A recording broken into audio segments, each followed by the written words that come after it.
Здравствуйте! В этом видео вы узнаете, как избавиться от храпа. Подписывайтесь на канал и слушайте внимательно. Чаще всего храп возникает у человека, который спит на спине, утверждают специалисты.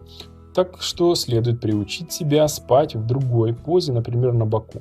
Также важно обеспечить приподнятое положение во время сна. Это уменьшит западение языка.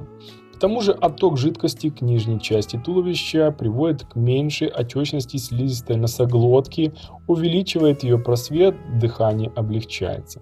Если в домашних условиях вам не удалось избавиться от шумного сна, нужно обратиться к оторинолингологу или сомнологу.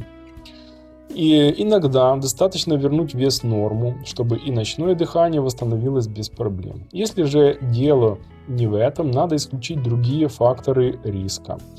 Понятно, что алкоголь и наркотики надо бросать, но если причина не в них, то мышцы можно укрепить дыхательными упражнениями и пением. Убедительных доказательств того, что пение обязательно поможет, нет, но у этого метода как минимум нет противопоказаний. Если дело в западающем языке, можно использовать ортодонтические аппараты. Они чем-то напоминают зубные протезы и помогают правильно расположить органы носоглотки во время сна, чтобы освободить дорогу для воздуха. Операция на небе – это последний вариант лечения, к которому, согласно рекомендациям Британской ассоциации храпа и апноэ, нужно обращаться только в крайнем случае. Для начала надо испробовать все другие способы лечения и убедиться, что виновато в храпе именно строение неба. К сожалению, это травматичный и ненадежный метод, который не гарантирует избавление от храпа раз и навсегда.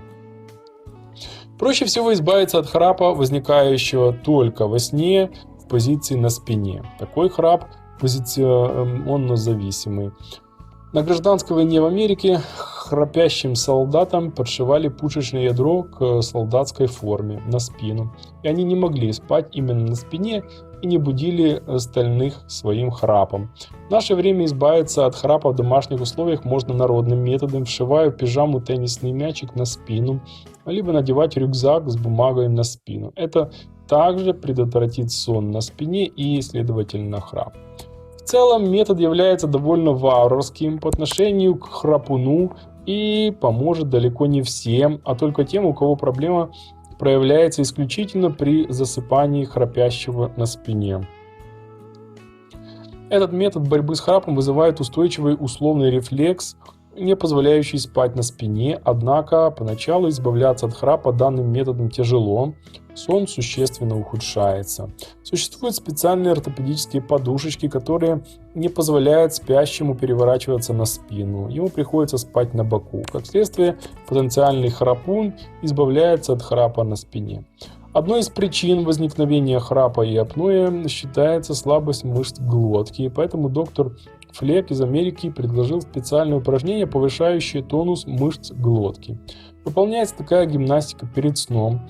Чаще всего такая гимнастика позволяет уменьшить храп или даже избавиться от него. Однако метод требует постоянных ежедневных усилий, что довольно утомительно и может быстро надоесть.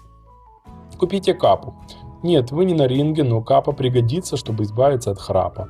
Она заставляет вашу нижнюю челюсть выдвинуться вперед и освобождает путь воздуху. Это избавляет от храпа во сне. В других капах и интегрированы каналы для дыхания. Они помогут вам свободнее и глубже дышать.